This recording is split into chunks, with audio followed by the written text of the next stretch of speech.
my thing is now, you rappers are sensitive, guys. The rappers are sensitive, a lot of them because they can't actually rap. So the sensitivity thing, they mask sensitivity with their lack of rapping skills.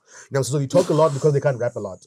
So let's start right there. You know what I'm saying? Guys talk a lot on Twitter, they speak a lot of things on the YouTube. What's happening in this studio? The lack of studio? skill must be the lack of talent makes people very angry.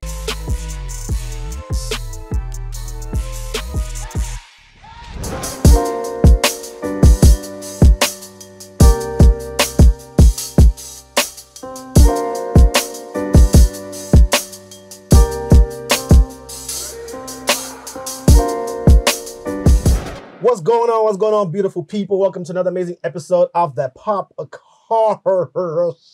What's up? I want to say what up, though. I feel like every time people don't hear that, they don't know if the show has actually started, because that's usually you. But you know how we do it when we got two ladies to my left and to my right. Usually I sit in the middle, and I'm very disciplined today. Like when I got serious face, serious glasses, everything tastes serious. Of course, I'm not rolling by myself. I got my co-host, Miss Cassper. What up, though? What's up, Moochie? How you doing? I'm not too bad. How's the holiday hangover? Holiday hangover in South Africa. It sucks. I don't like this country. Gabanda, cold front. I don't understand. The more August, the more it feels like we're in the middle of June somewhere. Load shedding. Come look at load shedding. Look, this place is the ghetto. Personally, out of Varsity guys to like go on a trip somewhere. Jump on a plane. You know, go change the weather. You know what I'm saying, for yourself. Chase summer. Our amazing guest over here on to my right. You got Tepi with us. How you doing? I'm fabulous. How you guys doing? Thank you so much for joining us. You know, guys, we record the show in the morning. I know we've told you guys. Yes. So every time we have a guest, it's always got to be like, are you guys sure about this morning thing? The more really that you do. Considering you guys like rocking. And I say, you know what? Rock stars must rock on. Yes. No, look, you guys woke me up in the morning. I was just like, because I was a rock star yesterday. Yes. And I found my groove. I'm here now at 8 o'clock. The show must go on as per usual. Wow. Yeah. Right. Thank you so much for joining us. Thank you, guys. Of course, today we're coming to you from, we're in Randburg at Shekana's studio, her live studio. If you follow her, then you might have seen some of the stuff that she's been doing. It all happens right here. And she's allowed us to use this space. Very, very dope studios. She's got this whole band situation happening behind us. Yeah. You can hear the acoustics today, maybe the extra level. I'm on an extra level. You can hear my heartbeat, nyana. And she's got a whole podcast situation happening this side, which people can rent out. So shout out to Shekana. I always love artists having spaces like this, not just for themselves, but of course, an extension to everybody and else. It's dope also because other artists as well, if they need this place for rehearsal, I know a lot of artists have actually used it for rehearsal space as well, whether they're preparing for a big show or whether they just need, some place to kind of come together with the band.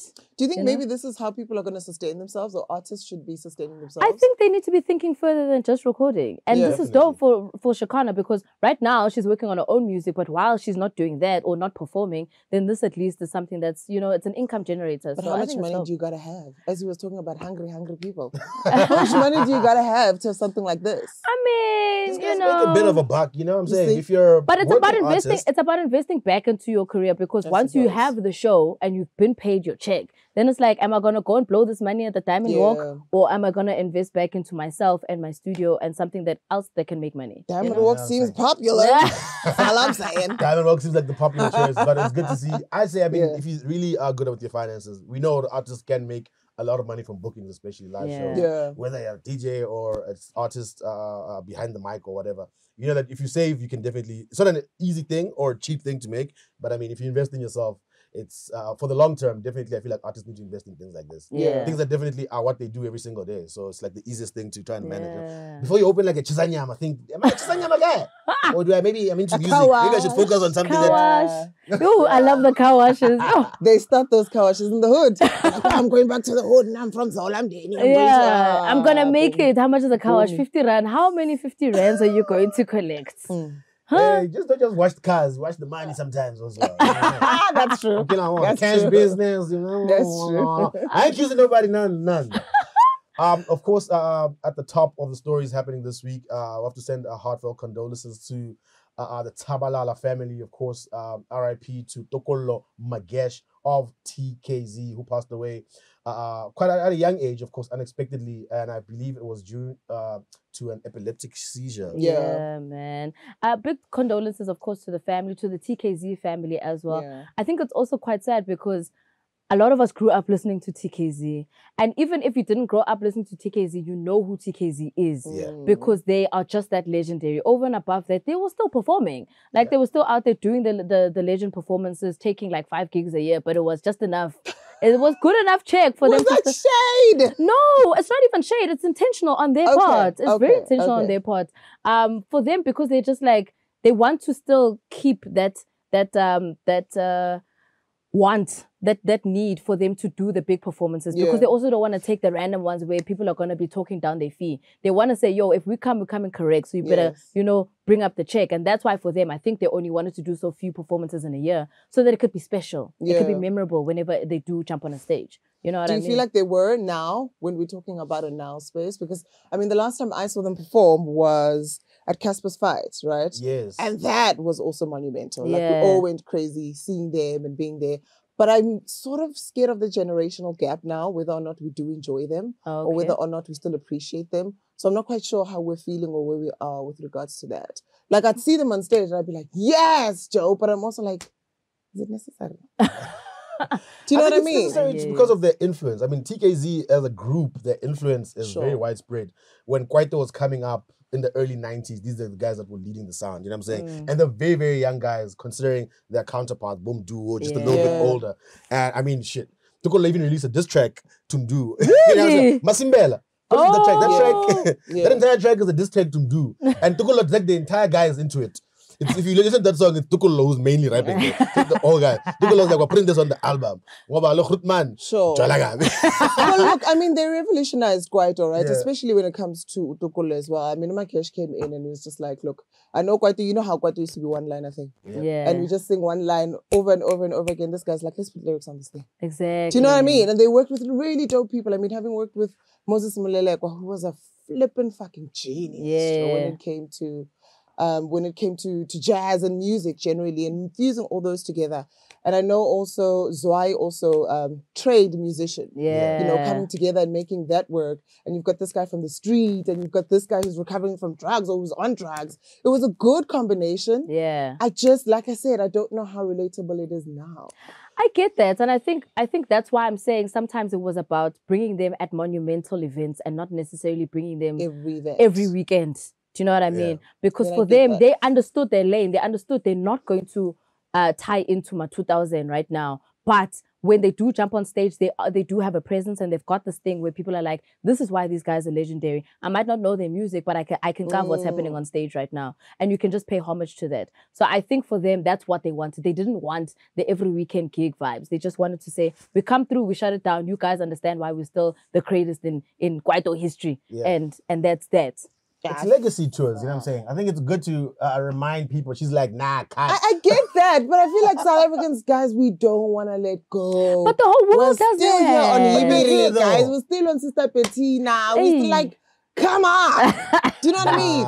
I think what I appreciate, of course, their influence and what they brought into the space. I mean, when we look at what Kwaito became, and we look at what Amapiano is even now, you can sort of see, you know, I mean, your reasons, your reasons 100%. When they came in, you can see those influence, your pros, you can see the influence of Makesh in there and the TKZs in there, but also it's just like 2022 now. Sisada. No, see, their music may not be like buzzing right now. So but the guys who are buzzing thing, guys. But it's about keeping. I mean, the guys that did so much for the music industry, like Noni just said, they were touring as a legacy tour. You know what I'm saying? To their fans, to people, to like you said, they pop up at the stage. Like how long is a legacy fan? For as long as they're alive. For as long as they're alive, wherever they need it, they will show up. For 20 years. Wherever they need it, they'll show up. They're not popping up on every stage that we're at, like, hey, what's TKzee doing? Do you get every mad? Weekend show. Do you get they're mad? At home, they're doing their thing. Do you get mad at someone like Tebe? I do. Tebe was rocking this weekend. Tebe is rocking. He's DJing now. No, he's always been a DJ. Let's also start saying. He started as a DJ. I listened to him as a DJ at Perere, and I was like... The reason I'm asking about Tebe is because Tebe's actually recording new music with new artists. Libo Sambodi, Libo Mang Mang. I mean, Munatim Pulai, who's on that song? You're jamming to Munatim Pulai. I get where we can go, ne? And it can turn out very, very fucking historical or classic, or it can be a hit. But like, I just genuinely feel like we don't want to move on as South African. As a result, the pool becomes small. But this is why Amapiano is opening up the circle. For me, that's how I feel. But you're moving on is forgetting and saying this. No, not even, Joe. We appreciate. Kids, no, I don't think so. I think these people are great and they really did great music. But let's evolve. Do you know what I mean? And maybe, like you're saying, with Tebe, getting in with the new school. You know, doing new music with new people. I'm here for that. Do you know what I mean?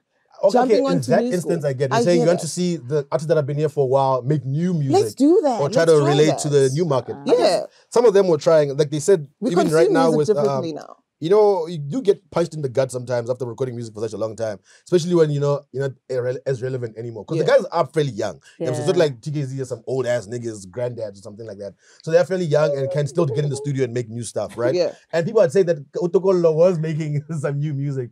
And this was off the back of the fact that he just didn't feel inspired, for example. Yeah. But in the last few months, whatever, apparently they're like, oh, he was getting back into studio, he was writing a lot more, he felt some sort of new inspiration. So what would he make? So let's say Tukolo, what would he make? Would he still go back to Kwaito? I would put him on.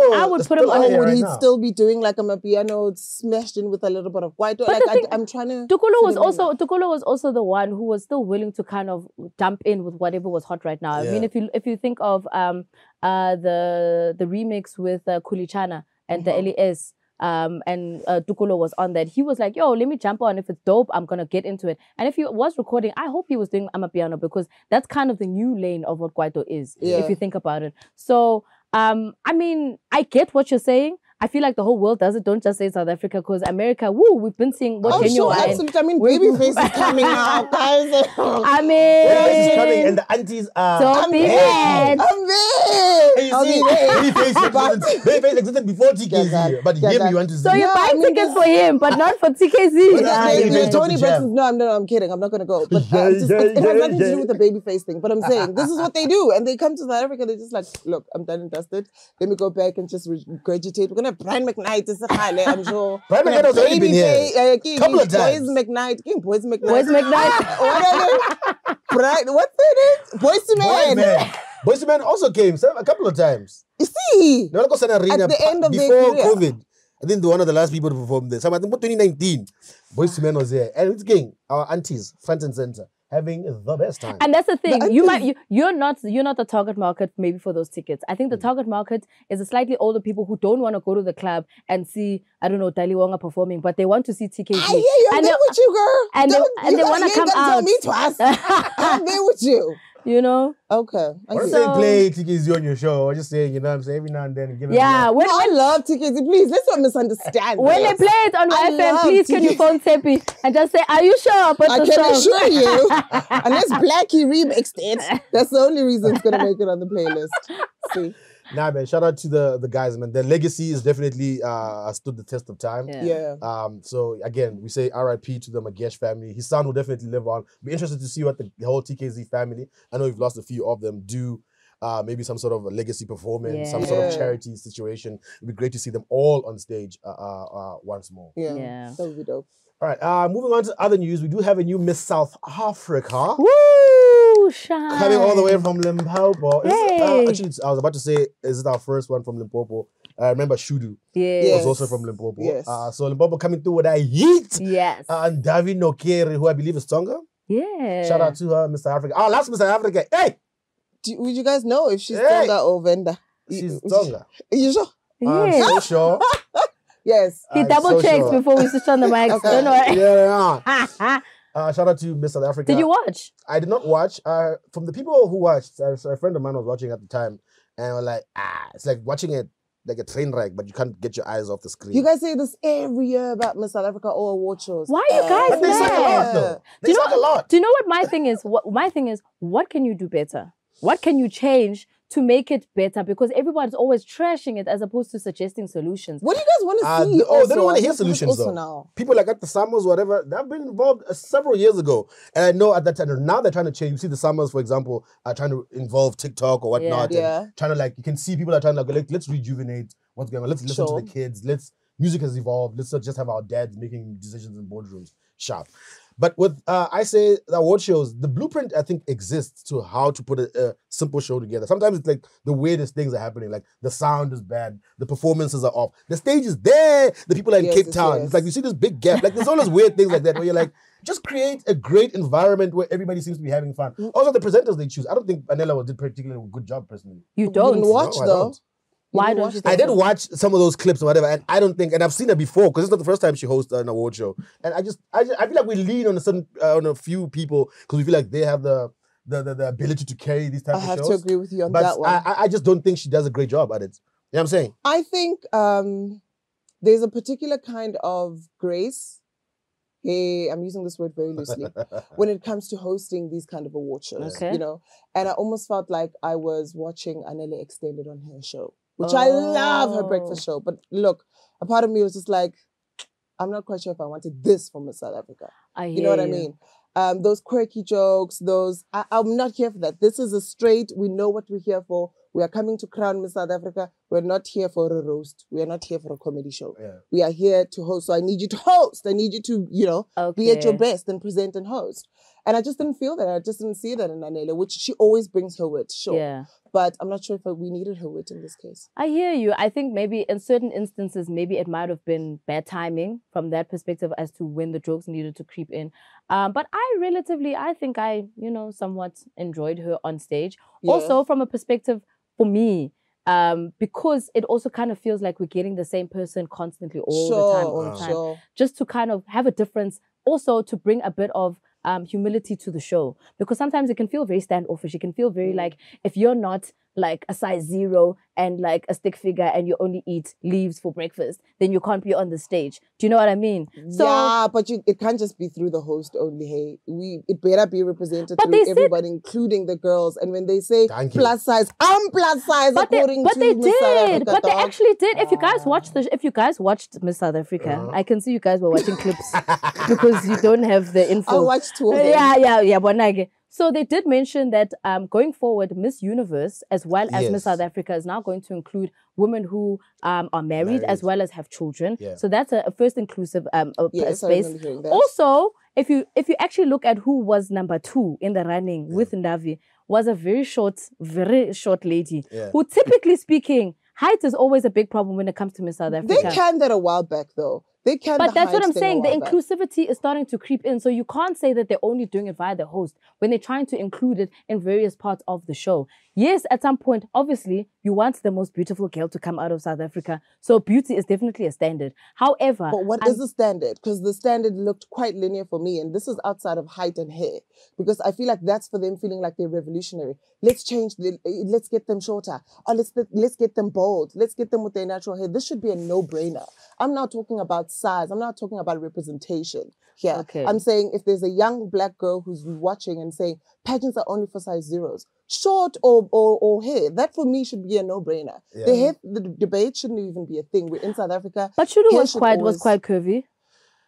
Look, we're in South Africa. Or are you saying you want more curves? Yeah. So personally, I don't like or respect any sort of these ceremonies because I feel like they do more damage than they do good. You know what I'm saying? I feel like they're trying to change, and we get it. We're living in a different world now. They're faced with a lot of challenges. What to change representation across the board, not just from presenters, but to the girls themselves. Should be all different colors and shapes and sizes, and as well as married, unmarried, divorced, with children. You know what I'm saying? Any woman who falls into the age gap should be able to participate. Yeah, you know what I'm saying, and it should show that on stage. You're absolutely right that it currently does not show that.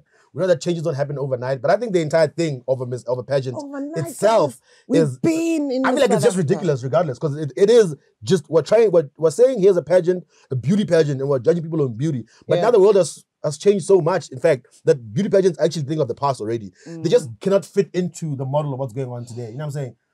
And also, they also need to make sure that person, whoever wins, will be able to compete with the rest of the world.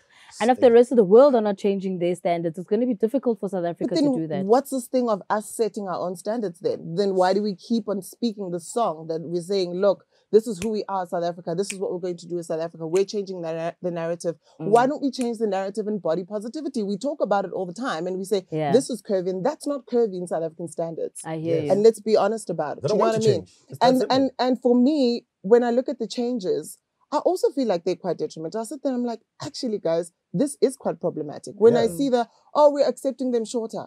Why was it always a height thing? We're accepting their different hair. Why was that a debate? Because we're in South Africa where there's different types of women with different coils of hair. Why was that even a debate to begin with? Now let's take it to weight. Why is weight always the one that we cannot touch? Of course. We cannot touch the weight thing because we debate it all the time. I think a couple of years ago, somewhat 2-3 years ago, there was a fuller figured not a category per se, but there were a couple of fuller figure ladies there. And I'm like, I'm more fuller figure than you, and I'm tiny. You know? And I'm just like, so what is full figure? And I remember it being a debate on Twitter, Joe. People going in. That's when I realized these pageants might be somewhat problematic. Yeah, Joe. to begin with. Yeah. So solving them is like changing the entire idea of a pageant. So the friction comes from everybody be like, okay, it's not a beauty pageant anymore. Then it's like we're trashing the women who are now being able to join. You know what I'm saying? Yeah. If people are saying beauty pageants have lost their thing, they've lost their thing because they're more inclusive. So you understand? Why? Either way, they're mere existence. But you must understand, then that means you're now changing the whole premise of beauty pageant throughout the world. Exactly. And not necessarily only in South Africa. So I'm saying, I hear you, and I 100% support you that it needs to be more inclusive. I'm saying for South Africa, you must understand why it's more difficult for them to include the fuller figured women, because the rest of the world is still kind of sticking to this linear category of what a woman needs to look like. Until the world changes, South Africa's still gonna lag behind. Oh, guys, the world might never change. That's the thing. And because they need to compete with the Miss World and the Miss Universe. I'm not saying it's right. I'm saying this is why we're not changing. I hear you, and I fully understand what you're saying. But I'm also, a part of me feels like it will never change, because things like this that need to change our minds and sort of educate us are not. So we've got platforms like this. We've got your Miss South Africa. Now there's Miss Supernatural. I don't know what that is. Supra-natural. There is Mrs. South Africa, which that's my thing. How are we going to work? Mrs. Soil. Mrs. Sakema, Mrs. Dog. There's Mrs. Everything, Miss Everything. So a part of me is like, these things will never change if we don't change the narrative itself. And look, I'm here for pageants. I used to be part of pageants back in the day. And I say they're quite problematic now, because there's a young girl who sits there and looks, and it's just like, there's absolutely no way I can. It's not the hair that makes me feel included. It's not me going, Zosie had short hair, and oh my God, that has changed my mind on what pageants are. Fuck, Joe. Like every second person has short hair. And I'm talking about women, and that's just South Africa on its own. But now when we're talking about everyday things of how I look, how I see my body, I feel like that needs to change. But over and above, I mean, that we're always going to be arguing about what the standards are for beauty pageants. At the end of the day, it's a beauty pageant. So we are looking at the person and what they look like. However, outside of that, I think from a production perspective, obviously South Africa was going wild about what was happening on stage, what was happening, who was hosting, the performances that happened. I love the fact that they were inclusive of women, and they were very inclusive, especially even Tando had her Taboodies range that was the official sponsor for the swimwear, which I think was amazing, especially from a South African brand perspective, also kind of, supporting South African women and their businesses, which is really great. The performances, I think, got a little bit of a weird reception from that perspective. The girls, Boiti, I think it was Boiti, Rouge, Nadia, Elaine. Who else was also on stage? Had all done like a collaborative intro performance. The songs were, they recorded them, I think, just for that performance, because it had to be a little bit inclusive. But everybody was also kind of complaining a bit about Elaine. And they were like, okay, where's the back? What's happening? Can she sing? Can she not sing? Is the clarity clear to see? We're not too sure. And, it kind of brings me and Sipho back to a conversation where we had a few episodes ago last year with Lemmy, where Lemmy had mentioned on POPcast where he felt Elaine was a one-hit wonder. And it's awkward for us, because now it's like, okay, we're seeing her now because she had been gone for so long. She was in America. Yes. And we hadn't seen her live performing. And now that she's being put on these stages, now that she's back in South Africa, it's getting a bit awkward. And I don't think it's a thing of her not being able to sing. I just think it's a rehearsal thing. And it's a... I don't think any of them went through sound check, Joe. Sound check is also a big issue. And, a lot of the time, and that's the issue when it comes to performance, is that you have to make sure that no one is going to look at your performance and then say, wrong, and busy there with the red pen, because you are in control of what's happening on that stage. And it's very difficult, especially, I know this because I've complained so many times about getting to a venue and maybe the sound is off, or maybe there's like something that's not going according to plan. And if she's not in control of that, or if her sound engineer is not in control of that, or if her manager's not in control of that, then things are going to go haywire. 1, sound. Number 2, rehearsal is very important. Yeah, come to Shikana studio, guys.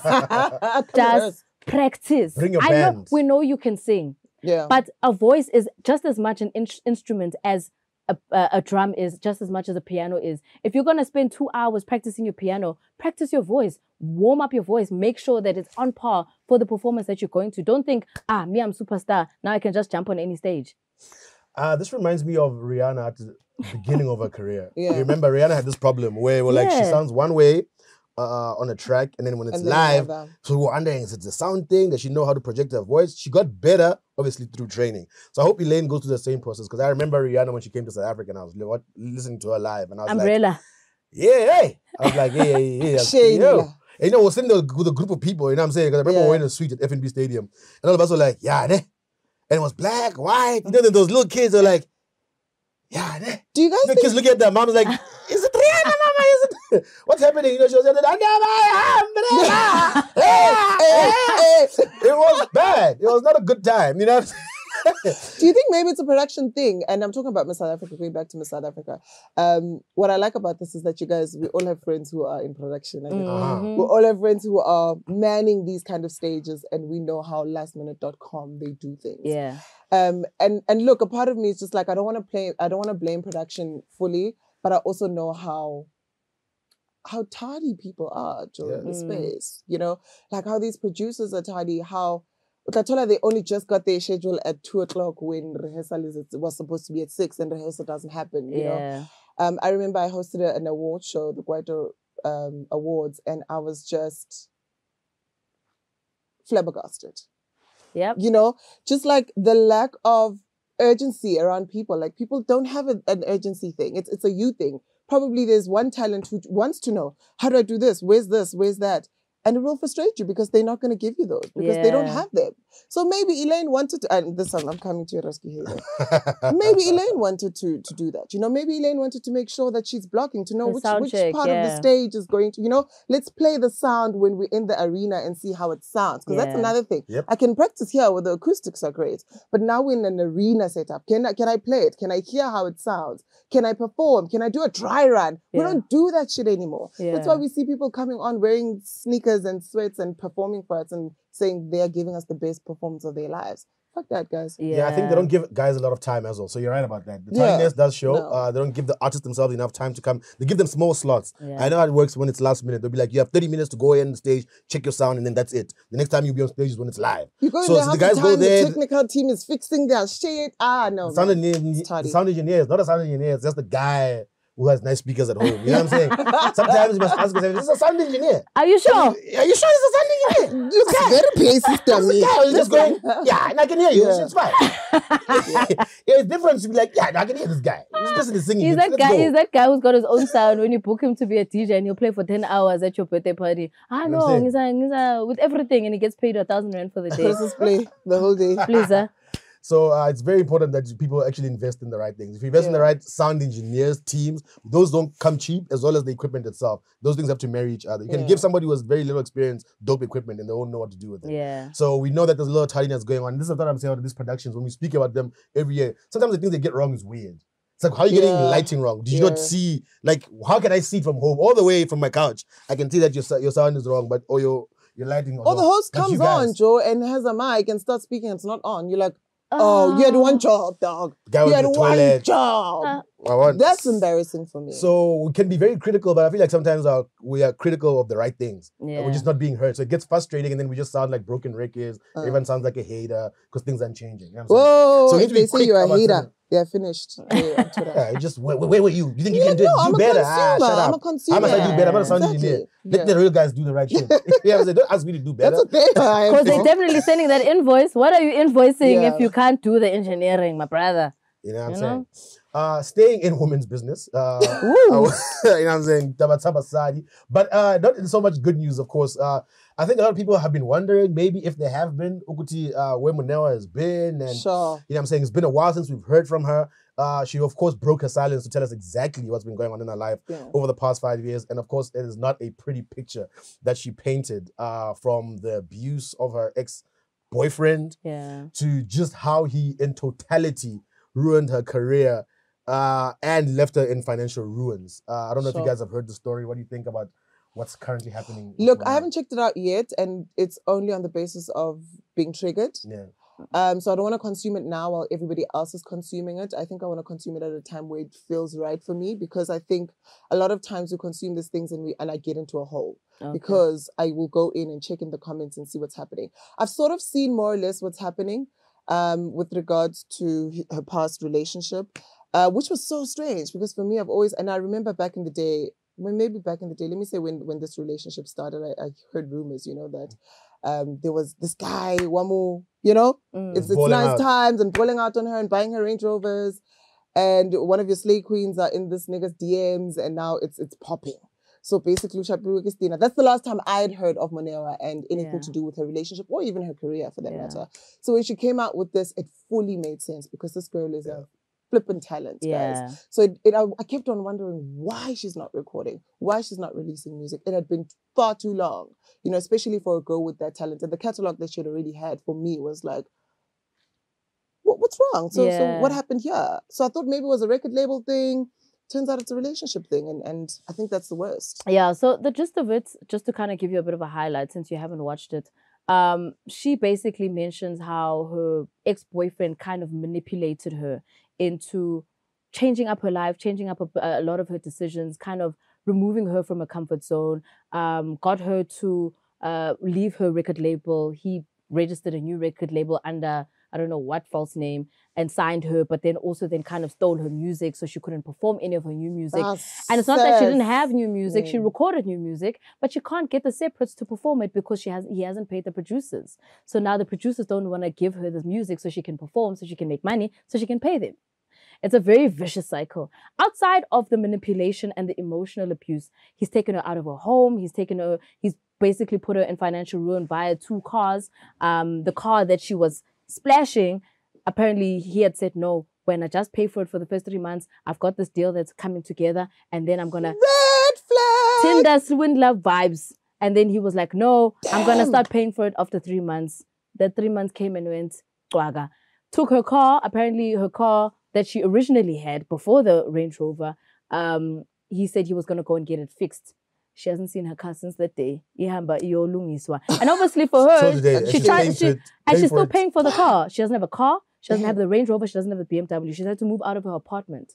She's had to... They auctioned her stuff. They auctioned her stuff. He was paying for storage. He paid for 1 month. They auctioned her stuff. She didn't even know that the stuff was getting auctioned because she would have paid for her stuff because it's her belongings. But the name on the auction, on the storage was in his name. So she couldn't even fight for it, or she didn't even get the warnings for her to try and save her stuff. Yeah. Outside of the manipulation and the emotional abuse and the financial abuse, he also physically abused her. So it's a cycle. And I see the comments on Twitter, I see the comments on social media, and how everybody's like, but why didn't you report him? Why didn't you take him to the cops? Why didn't you fix it? Why didn't you leave? Why didn't you ABCD? And it's not easy when you're in that position. And it's hard. It's easier to talk from the outside. Have you ever been in a position where you are sitting there like, how the fuck did I get here? Yeah, absolutely. And you have no answers for yourself because you also are just like trying to fix it. Eventually you're going deeper and deeper in a hole and you don't know how to climb out. And only later do you realize, fuck, I shouldn't have made that first decision in the first place. It's a similar situation when it comes to emotional abuse, because this person convinces you, I'm here for you, I'm going to support you. Yeah. And you trust them and you believe them and you want to love them because they're your person. It's not like it's somebody who you've just picked up on the street. Obviously, you're not going to trust some para there on the street who says, hey, let me fix your car. But it's your boyfriend who you've been with, who has supported your career, has supported your love life. You're obviously going to say, babes, something nice. Yep. Take the car. You don't think your boyfriend's going to steal your car and not bring it back? Yeah. Of course. Do you know what I mean? And also... So it's a cycle. This thing, it really is just manipulation, and you don't know how you get there until you're in it. I say we pretend as if we don't know how hard it is to take shit from people that we love. We suddenly it's murky waters when it comes to relationships. Yeah. We understand it every other sphere of our life. We understand it when it's our friends who disappoint us, we forgive. We understand it when it's our family, our mother, our dad, your brother, your sister. You know what I'm saying? We understand it when it's colleagues or whatever. We know that nobody's perfect, people fuck up. So we understand it in that context. When it comes to relationships, suddenly people the actors they don't understand. No, if someone is in a relationship with somebody and they cheat on you, why don't you leave? If they hit you, why don't you leave? If they steal from you, why don't you leave? No. It's like that doesn't apply anywhere else in your life. Suddenly, when it comes to relationships, it's like you're supposed to have a different switch. We know how hard it is. Even with the abuse aside, the abuse only exacerbates the situation. You know what I'm saying? It only gets into somebody's psyche, of course, and we understand how it makes things even harder, especially for a woman to leave a man. The amount of fear that she has. You don't know all the things that Moneoa was going through and feeling probably like she was alone and isolated from all her friends.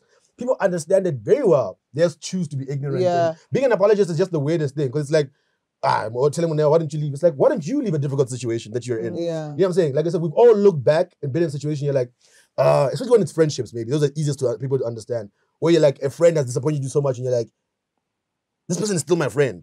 You know what I'm saying? And they've done so much to hurt me. But this person is still in my life. I'm still making excuses for them. People are telling you, why is this person still in your life? But you're like, no, you don't understand. I grew up with him. Like this. I grew up with her. You just don't understand her. You know what I'm saying? Everybody understands it from that perspective.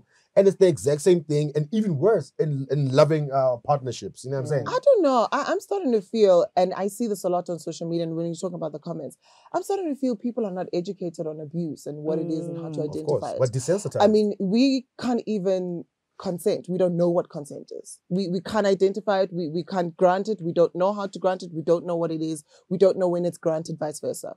So when we look at things like abuse, I also realize that you actually guys don't know what you're talking about because you actually speak from a place of complete ignorance and maybe you're not educated about what abuse is. I mean, your Stockholm syndromes, you've got your battered wife syndromes. Those are things that are real, you know, and people suffer from. Yeah. I mean, back then when there was still the Babes Odumo and Mampincha thing, they're like, why does he keep going back? Have you guys ever wondered what battered wife syndrome is? Yeah. You know, have you ever wondered why she keeps going back to this person, vice versa?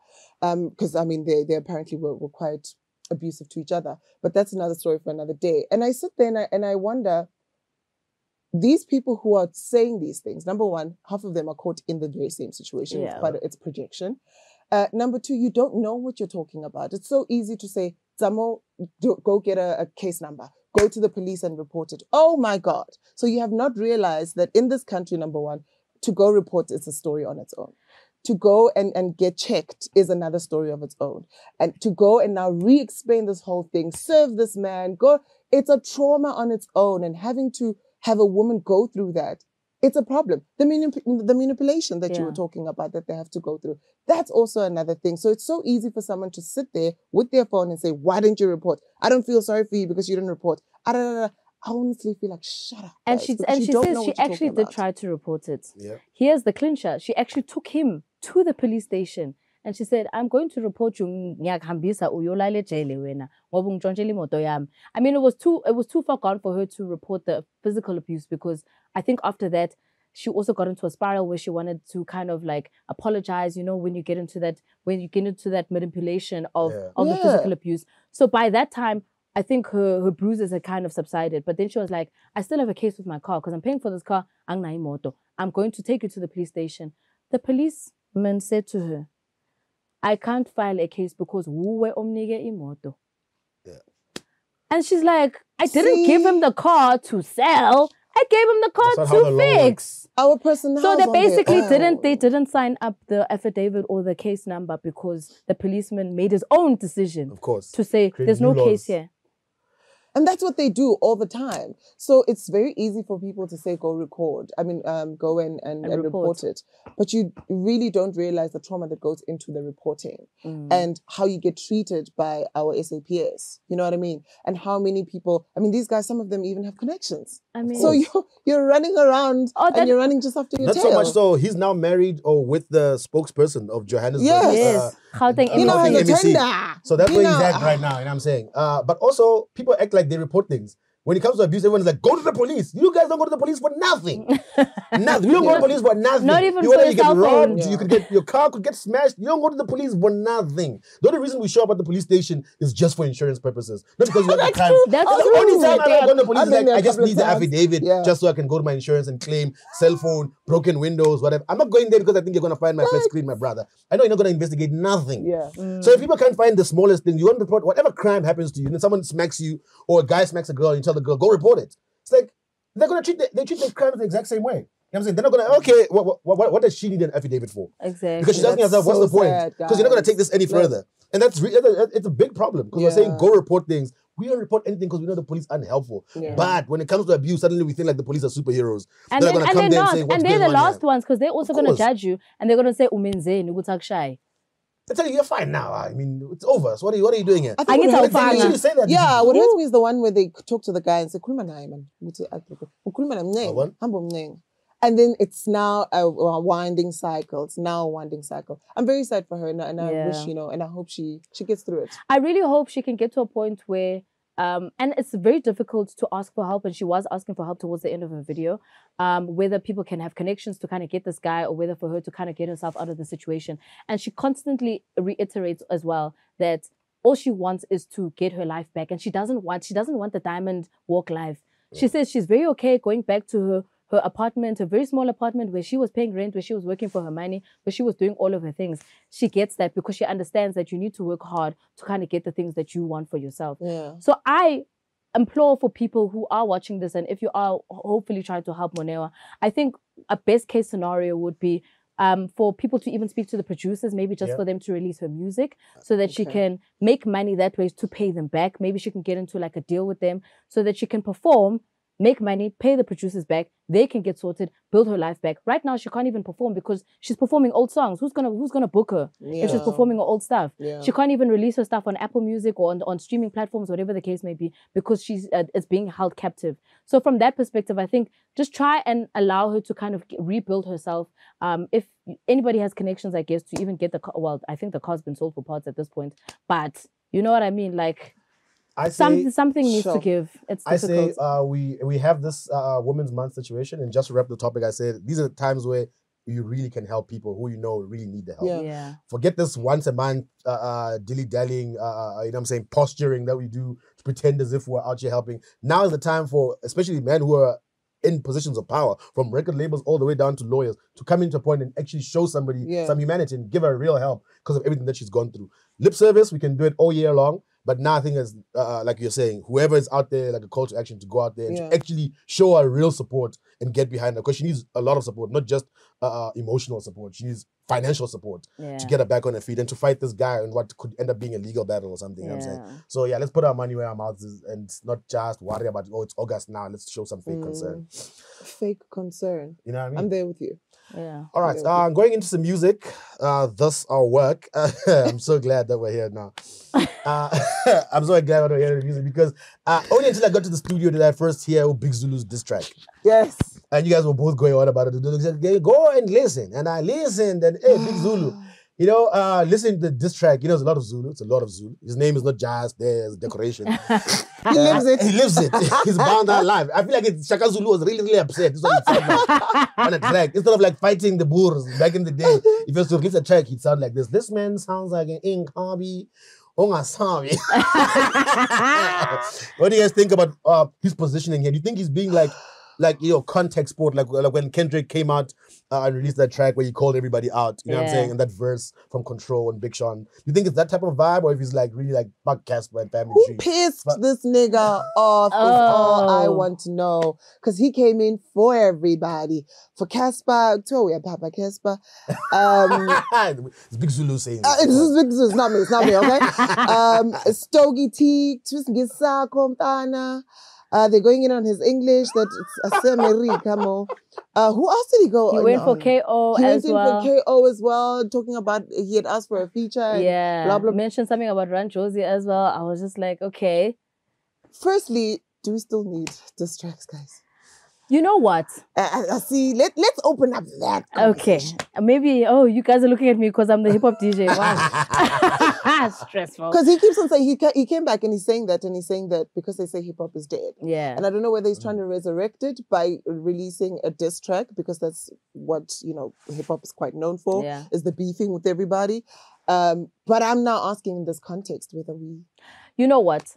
If you understand the gist of hip hop, you're right. Hip hop is about the beef. It is about it's the bars and who's better than who and who can spit better than the next person. Freestyles. It's part of the culture. Outside of the music part, where people are actually releasing full-on songs, the freestyling part is a very big part of hip hop. Yeah. And I think what Big Zulu's doing here is literally just in jest. Like, he's just like, yo, I've been doing this Afro-pop thing, sharp, it's making me money, but you better know where my mouth is. I've always been a hip-hop cat. He's always been a freestyle guy. If anybody knows Big Zulu from before he blew up, he's always been the guy who came through with the bars. So I think it was more of a reminder to his fan base to be like, I can still do this, number one.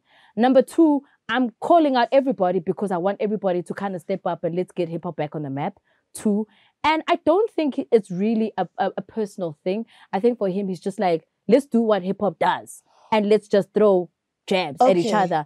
KO even tweeted and he was like, I see what Big Zulu's doing. Yeah. Shout outs to him. I think it's really dope. I'm not going to retaliate, but I see him. That's a mature KO. Now let's talk about a Cassper on the other hand, who's not going to take it the way that a KO is going to take it. And let's take that for fact. You know, he's not going to take it like that. So when you've got him who's going to be releasing a song on some, or a tweet, or a string of tweets on how he's made hip-hop and how hip-hop doesn't like him and how he's almost killed himself and how...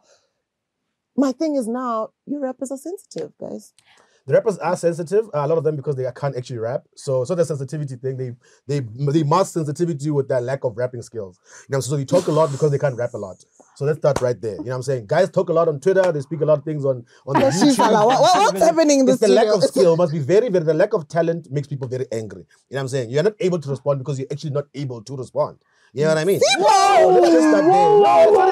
are very, very few guys. Now, Stogie was mentioned there. Stogie respects hip-hop and he comes through. He loves the game, and here it's a contact sport. Yeah. And like we interviewed Reason on Pop Radio, if you watch that thing, where he's like, he loves it. He's like, if I come at you and I say something and you come on and you come on wax. Yeah, and that's what he put. It's like, that's beautiful. Let's go that way. So for the hip hop fans, this is dope. Whether we need diss tracks or not, isn't whatever. It's hip hop, so there's always going to exist, right? Yeah. So in that context, and for the fans and for the culture, it's dope. And whoever chooses to respond, they must do it on wax. Don't say anything. Don't tweet. Don't say anything to Big Zulu. Don't confront him personally. Just record. Just record or shut the fuck up. But you know your friend is going to say, let's go boxing. Yeah. Next thing, but we're not doing what we're supposed to be doing. To the earth in boxing. Because it's about the music. I'm saying it's about the music. Let's take it back to the music. Now we're saying let's take it to the ring. And I'm like, fuck the ring, because in this ring you guys are hugging each other. We want you guys to fucking rap. We want you guys to bring hip-hop back. When we're talking about music, we're talking about like hip-hop, bruh. Yeah. And I'm struggling now to see it. I'm just like, I love hip-hop, and I hate to say hip-hop is dead, and I love South African hip-hop, bruh. I love the bars that the niggas come with, you know, I love the creativity, I love what they bring to it, but I'm also just like, I feel like something's missing. You know, I love the KOs when they come in. I mean, KO's new song, and you know, KO's trying his best to come back up, I suppose. But a part of me is just like, you guys are far too sensitive. Your bars ain't the same anymore. It's just like, I like the fact that he was able to take jabs. Yeah. But you guys can't take them anymore. You know what? And in that way, you're literally downsizing what this thing could be. This could be big. But that's the thing, is that sometimes I think also you need to know which lane to kind of play in. And it's also sometimes a strategic thing for somebody to drop a diss track, because for them, they might need it for the next thing that they're dropping. Big Zulu might be saying, okay, I'm dropping a hip-hop song, so I need to remind people I'm this freestyle god or whatever. It might not fit into KO's strategy right now. So he's not going to reply, because for him, he's just like, I see you, shout out, I give you a dab. I'm not going to do that right now, because right now I'm focusing on this thing.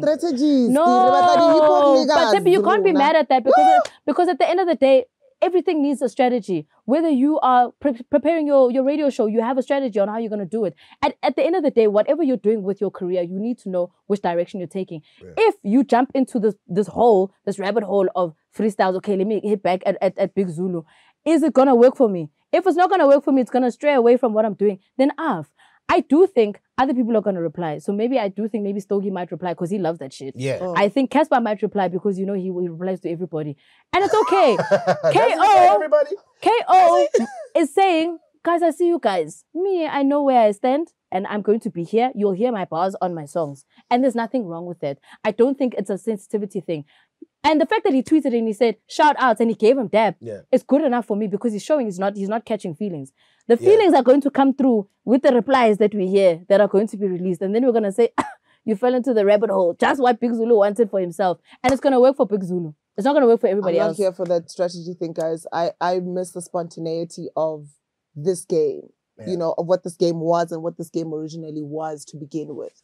And for me, I'm just like, we're too strategized now. We're too careful. We're too calculated in what we're trying to do. And part of me is is missing the fun of it. I hear you. Look, as a consumer. Let's go straight from Big Zulu's this track. He does mention two people on there, Cassper and KO, who both dropped tracks this week. Yeah. What do you think of that track? You heard the Cassper with Put Your Hands Up. You had KO with Skete, Wayne Fisher's Blackie, and Young Stunner. What are your views on those two tracks? I played Cassper's song for the first time as like a first exclusive on my show 2 weeks back.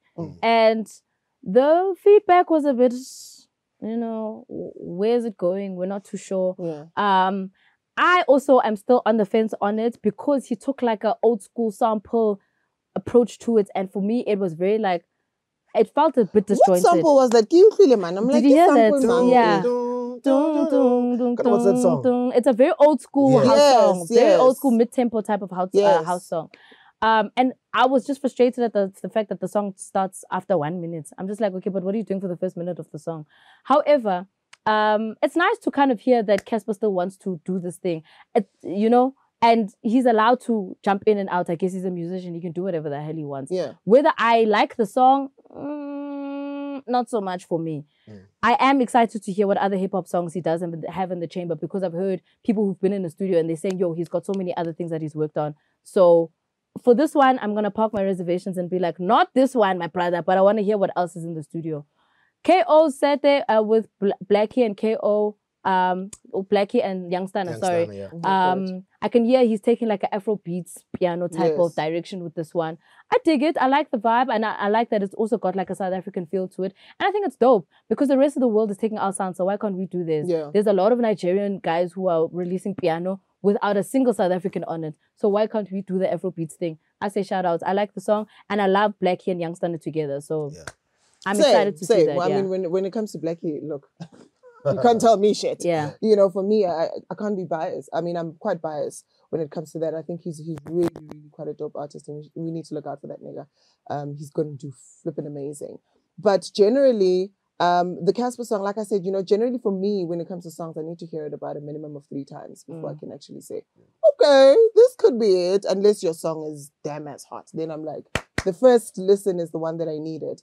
When I listened to Cassper, I've always liked Cassper, guys, generally. And I don't know what the hate is, and people generally always hate him when he starts rapping and when he starts rapping in Vernac. And that's also because, like I said, I love South African hip-hop and I love the bars in Vernac. So be it Zulu, be it Joburg Zulu, be it Setswana, be it Sesotho, I'm here for it. You know what I mean? So I love it when he goes there. I hate it when he starts faking these accents. That's for me where it stops. But generally, I'm not mad at that song. I think if I give it a couple of listens, I'll have a sing along there and there, and I'll like it there and there. The KO one, always loved KO, guys. Yeah. Always loved KO. KO's never missed for me. Maybe a couple of songs there and there. But I know that now he's trying to sort of, make sure that he's coming back with the music and he's coming back with good music. And he hasn't missed for me since he's come back. Yeah, I mean, Skanda Republic 3 is dropping next month in September, 17th or 16th of September. So looking forward to that. Like we said, we've given KO a lot of his flowers on the show in general. And his longevity in the game, 15 years, always somehow finding himself in the conversation. And I think it's gotten better with time. Yeah, his new sound, it seems like he's evolved to something a little bit more comfortable. No, guys. There was an event. We had an event at Y.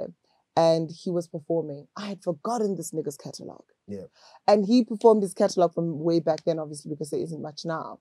And I literally was like, this is why KO is who he is. Look, my lines were a bit blurred because he's, ditched us a couple of times in the show, but that's personal. That has nothing to do with anything. But when we come to like a music part, I'm like, actually, guys, this is why this nigga was who he was. This is why this nigga was so flippin' hot back in the day. Well, I suppose, let me say back in the day in this case. And why I still think he should be relevant now. Because he's getting it. He's saying, look, I'm going with the young cats. The young cats are where it is. I'm partnering up with them and I'm saying, let's make songs. And he's making fucking songs. Now, KO rocks. With the Cassper one, first few listens, it's not hitting the way that the beat takes you on nostalgia. So I think he's relying too much on that sample. Because as soon as you hear it, you're like, uh-oh. And I'm saying, you're excited to hear what's going to come next. And the song itself, I feel like, is a little bit flat. It's not very exciting. It starts off with that beat and then it does this for me. You know what I mean? I don't think it's a particularly, considering the hype you're trying to put around it, and he's like, I haven't rapped in a while, let me get back to it. And now off the back of being called out by Big Zulu, it just feels like they met at the wrong time. You know what I'm saying? Like these things like it all came together at the wrong time. Somebody's calling out the rap and you say you are rapping, but I feel like that song is not very. Look, like you're saying, because of the nostalgia it carries, maybe on stage you hear it, then you get a little bit excited. Yeah. He's a great performer and whatnot, so maybe that might change the perception going forward. But in terms of the song itself and the first several listens I've given it, it's not something that's gonna stay on my playlist. Wait for it to play on Metro FM on high rotation. Then you start singing along to it, you're like, ah! Radio does nothing to me. You can play it 100 times and really? Like 100 times. Shucks, maybe it's because I work there. You know, every time I hear a song, I'll be like, but I do understand what you're saying. The repetition, suddenly you find yourself humming when you're washing dishes. But that's the thing. It does kind of get stuck in your head once you hear a song over and over. For me, again, I know he can do better than this. I think that's why I'm also just like, because I'm also a Cassper fan. So for me, I'm just like, I know you can give us better. So I want you to be better. And with this song, you didn't hit the mark. But I know he's got better in the studio, and I'm waiting for those songs to drop. And as for I know, man, you don't, actually. I do. You're hoping. We know nothing. Well, I'll put my faith in a friend on this one. We'll see. Okay. We'll see. All right. And that brings us to the end of our show this week. Thank you so much, Tippy, for joining us. Guys. It's been lovely having you. Where can people catch you? Shoo. A lot of platforms, baby girls, on it. Just kidding. So you can catch me on Y at 9 to 12. This is weekdays on the A-list. I also have a podcast of my own on Mike G's podcast, and that's called On the Table. And I have a podcast of my own, award nominated and shit, but it's called The AirPod with Seppi, and I discuss quite serious issues there. So that's where you can catch me. Yeah. Thank you so much. Ms. Cosmo, where can people catch you? Oh, please. Relax. I'll be back here next week, Tuesday. I mean, come on. But also, thank you so much to Shikana allowing us into her studio space. Very dope out here. Like we said, it's in Sandana. I don't know if we'll put information in the description about where Figure of Eight is. I'm sure if you possibly just check her out on Instagram, the information might be there. But it's a Figure of Eight Studios. Come through, check it out. It is obviously available, like I said, for artists. If you need to rent out the studio, you just need to kind of jam it out. Maybe you also are just an artist who normally records on Fruity Loops, but now you want to bring in a band. You can start your band over here, baby. You know? Yeah. All right, that's our show this week. Don't forget to like, comment, and subscribe. Drop a comment, and of course, share the content from all of us here at the POPcast. See you next week. We